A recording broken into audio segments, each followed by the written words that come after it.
payroll. We change lives and inspire true wealth, one person, one family, one business at a time. Shaw & Associates is a wealth management investment firm that specializes in taxes, serving as a fiduciary, putting your interests first. You can find more information or schedule an appointment by calling 530-674-1150 or on the web at shawassociatesinc.com. Shaw & Associates is proud to support community radio. And we're grateful for the support for community radio. If you'd like to support community radio, you can go to 93qradio.com, hit that donate button like you love me. So, Crystal Martin. I brought you such great people today. You did. We're friends now. I mean, it was immediate. It's the camaraderie. Don't judge me. That's right. We're going there. We are so going there. All right. And so I do have to mention your beautiful daughter, Lily is going to her second year. Yes. Oh my gosh. At she's the flying. United States Air Force Academy. Yeah, I just got to show you some really cool photos. And I got to show she's doing some crazy combat survival thing with MREs right now. And these ladies got to tell me about, their favorite ones. So Yeah. I have several boxes upstairs, Crystal, if that's you'd like fantastic. some to take They home. can stay right up there. But they're delicious.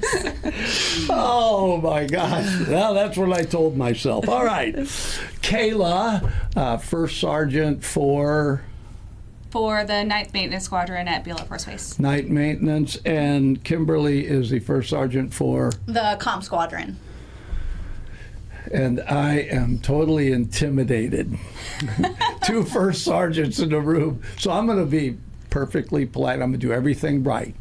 Absolutely. Yeah. We're harmless. There'll be no reports written. No. They still do APRs. The APR won't have a lower rating on it. Moving to a 7, right? You know. Mm-hmm. So how did you guys all get connected, Crystal?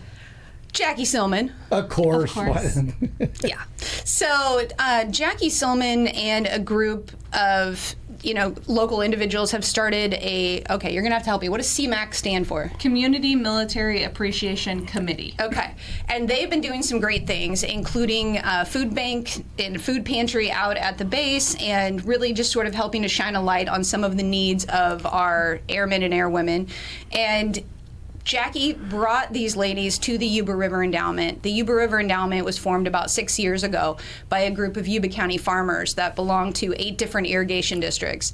And they give back to the community. And in just over 6 years, they've given over $1.5 million back to help Yuba County.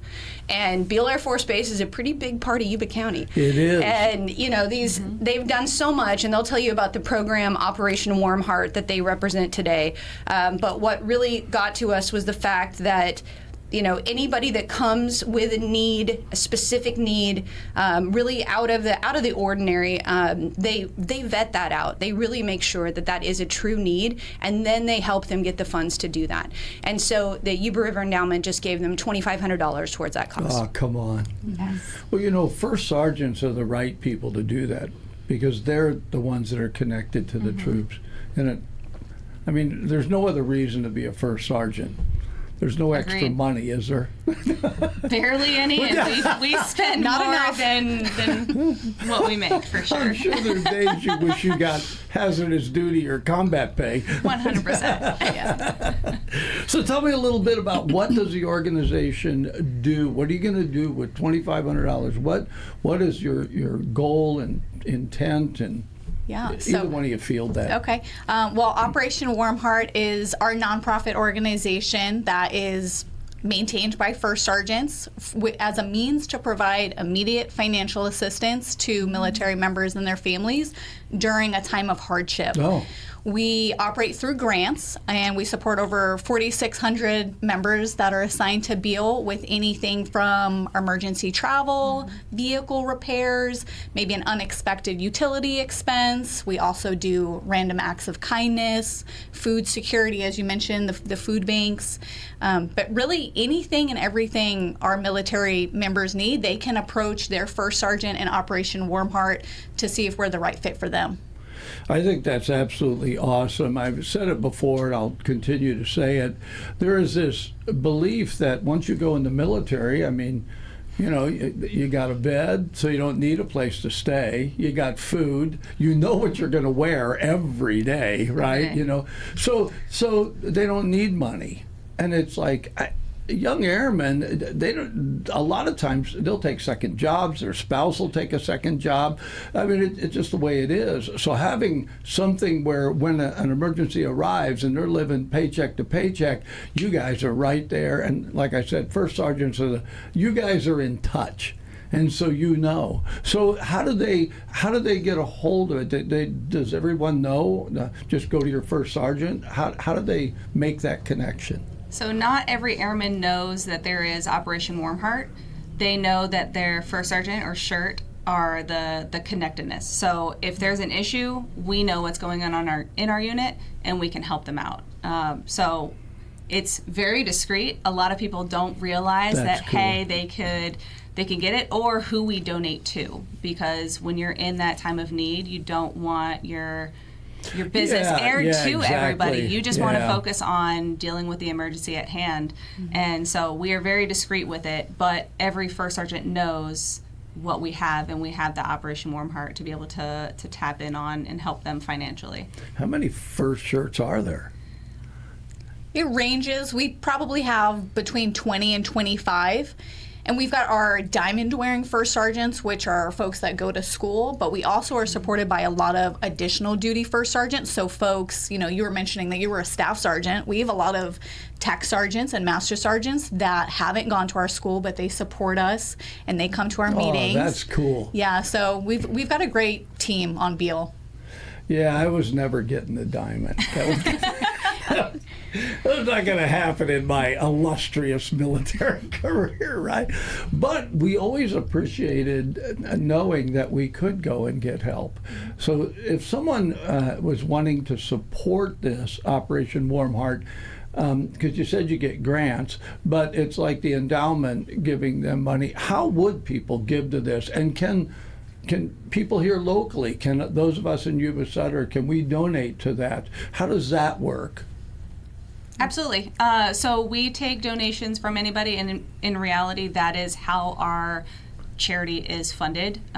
We couldn't do it without the local community and the shops that have already provided that support to us. It's overwhelming how much support that we get from the community. I absolutely love it. It's just completely heartwarming the entire time. So they can always connect with us to our Gmail or on our Facebook page, Operation Warm Heart Beale Air Force Base, and that's how they can connect and get us those donations. Yeah, they can probably call Crystal. Absolutely, they can always call Crystal. Well, and CMAC is a really great resource now as well. I think a lot of what they're raising funds for is helping to go back to things like this. So. Well, I was just thinking you're a major supporter of anything Air Force. I happen to be, right? Yeah. So my husband is on the Beale Military Liaison Council now as well, and so it's just really exciting to get to. Beale's always been a part of our lives here in this community, but I haven't had the honor of being able to help much. So this has been really fun. My last assignment was at Beale with the 195th. I was the XO for that, and it's like I just love that we have Beale Air Base right here in our community. It is the community, right? And I think it's important, and I've watched how people treat thinking about Beale. I hear it more often than not. How can we do more? How can we help Beale? What can we do for the airmen? So you guys having this is just a great opportunity. Do you have a web page or anything like that people can go to? Find out more? We've got our Facebook page. There you go. That Kayla just mentioned, but we also have an email, bealeowh@gmail, that folks can reach out. We've got pamphlets that we can send, flyers, testimonials. We have all of that stuff. They do a great presentation too. So if you have a community group, service club, something like that, and you have not heard about Operation Warm Heart, reach out to these ladies. They'd love to come and present. Really? Yes. Well, I have a camera and a podcast room, Charlene. Yeah, I just think this is just amazing to me that because you think about what exists internally, and again, if people are out there and they think, well, everything's already provided. Airmen never need anything other than to sign the paper and do 4 years or whatever. And it's not like that. It's a real life, real people making really hard decisions sometimes. And some of those decisions have to do with taking care of their family besides their jobs. Some of the jobs are very stressful. I was security forces. That's extremely stressful. And you know what I mean? And it's like, so here, man, the helping hand, I love it. So what is it that you would like to tell people, given an opportunity to speak to the community? I would just like to echo what Kayla said, that we already get a lot of community support, and we are very grateful for that. As a 501(c) nonprofit, 100% of the donations that are provided to us go directly back to a military member and their family in need. We don't have operating costs. Our organization is all volunteer basis. It's first sergeants on base that volunteer their time. And so if you're wanting to get involved in a good cause that will make an immediate difference in somebody's life, I would consider donating to us. Yeah, they do a good presentation. My hand slipped onto my wallet immediately. God, that was good. Yeah. So is it possible, without divulging the person, can you talk about a time that when you gave that really did warm your heart? You know, a place, Kayla, where you said, man, when we did that, I just knew we made a difference. Without exposing who it is. Absolutely. But yeah. A lot of the times, we've actually had many of them where we move away from our families. That is the first thing. You join the military, and you are now completely away from your network of people, your family, and everything. So providing financial support to get people back home in case of a family emergency, a death, somebody's in the hospital, we are able to provide that transportation to them, which is huge. That's one burden that we never want to deal with, but so many people do. And they can't afford just hopping on a plane and flying to the other side of the states. So it is fantastic to see them be able to connect with their families. Yeah, you know, I spent my entire first tour overseas. And my family would be like, well, can't you come home? Oh, yeah. Of course. on my pay, I'll go first class, right? And it's like, I'm not coming home. Oh, but your niece is getting married. You know, whatever, right? So, God, that's really good. That's really good. Can you think of one you'd like to? I think most recently, I mean, to your extent, I've got a member that has a sister who's serving, who is in a coma, unfortunately, and she had to travel home to go see her and help take care of a lot of the child care, dealing with stuff around the house, and I know that was a huge burden for her and her family, so just being able to provide a little bit of support, you know, it's really, it's very touching. Where were you guys when I needed you? I called the Red Cross. It was like, what else can I do, right? And sometimes they do reach out to the Red Cross. They can see if they can help, or the Air Force Aid Society. So that is a part of our vetting, is what is the situation that they have? Is there funding somewhere else that can be provided? And if there's not, or they don't qualify, then the first sergeants jump in and provide that assistance. Well, I just think this is amazing. I like the fact that you have other military members saying, "How can I help?" Even though they may not be a first sergeant, right? But they can help. I mean, it's really, you kind of look around, and you know, when you don't have family, obviously in the military, the camaraderie, you all become family. Absolutely. In that military family, it's like so many needs are met. But to actually have an organization that they can go to and say, look, I'm tapped out, this is happening in my life, I need help. And being able to do that, and then keeping it at a place where it's like everybody doesn't know. Right? It's like, I'm not trying, this is just really good stuff. So anything else? I'd like to echo thank you to the local community, the businesses who have already supported. I think our program has grown quite significantly over the last year. The connections that we've made with the local community have been fantastic and truly supports our airmen when they're in need. And I hope that we can continue with the networking and the connections and So does this provide. just, I didn't mean to interrupt you, does this just pass to the next first sergeants? I mean, it's local, right? And so, Yes. but this could end up being at other bases and other places, right? Every base usually does have an Operation Warm Heart. Oh. Yeah, and so we do have an executive council, and that changes per year.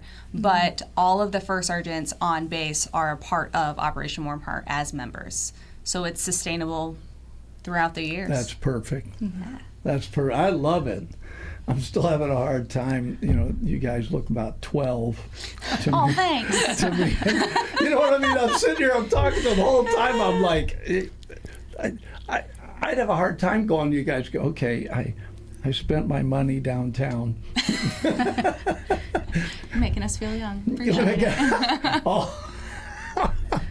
All right, Operation Warm Heart, what a great opportunity. And, you know, really, my heart, as you mentioned, businesses as well, not just individuals, but businesses can get behind this. It gives a way they can directly support Beale Air Base's airmen. And when we say airmen, I mean, you know, it's not like, you know, a master sergeant or above would ever have a difficulty. Their lives are perfect once they make E7. But prior to that, well, she's gone yet. Yeah. We support everybody, enlisted, officers. We've got different services on base that we support, so it is not just an Air Force only program. Even Navy? If we had them on Nice. base, If we had them on base. and they needed support, we would support them. That was a joke. That was, you know how we are, right? You know, it's like, God, I love it. I love it. How did I not know about this, Crystal? How did that I don't never? know. You know what? We didn't know about it either, and I think that's what really gets our farmers that are part of our board is that, you know, they've lived in this community not just their lifetime, but sometimes 2, 3, 4 generations in this community, and they're still finding out about different things that are happening here. So we're just really excited from the Yuba River Endowment to be able to help shed some light on those groups. Well, we appreciate you guys taking the time to come in, and I'm going to be talking to Charlene about can we do a podcast that, because you're more than welcome to pull this. I tell people we don't own this, you can pull this and use it, but literally for you just have an opportunity to sit down and just present it directly without me in the middle of it, right? That's a little easier for you. So yeah, we'll work on that. All right, thanks so much for coming up. Crystal, tell the farmers we just love them. I will. We just absolutely, those guys, just, you know, humble guys, just, we want to help. You know, their whole thing, we want to help, right? Yeah. And it's like, I don't know how they got a hold of you. I don't know how you ended up, but you're the right person at the right time. That's my opinion. I'm and very I'm lucky to sticking have be able to represent this group. You're a Definitely. nice guy. All right, Thanks, thanks. Bob. I started to say thanks, ladies. Can I do that, or do you say thank you, sergeants? What do you do? You can say ladies. All right. thank you. You're making it We so are nervous ladies. All right, today. listen, I'm gonna We're tell- all shirts and All right, I'm going to tell you a quick story. I went through Officer Candidate School, and then I became a TAC officer. So there was these 2 gals, and one of them had sprained her ankle. So we told, pull them out, buddy system, you take her and go. So I go over, and they're sitting in the sun, and it's hot. And I went over, and I said, ladies, what are you thinking? She's already hurt. She's going to sit out here in the sun. Get over there in the shade. So this legal officer comes up and says, Lieutenant, I was only a lieutenant then, said, you can't call them ladies. I said, what? I said, no, you can't call them ladies. I said, what do I call them? You can call them females, you can call them airmen, right, soldier, but you can't call them ladies. And I go, well, he said, however, if it was 2 guys and you called them ladies, no offense. I was like, I love this. This works for me. So anyway, thank you, ladies, for allowing me that privilege. I appreciate it. Thank you. Thank you. This community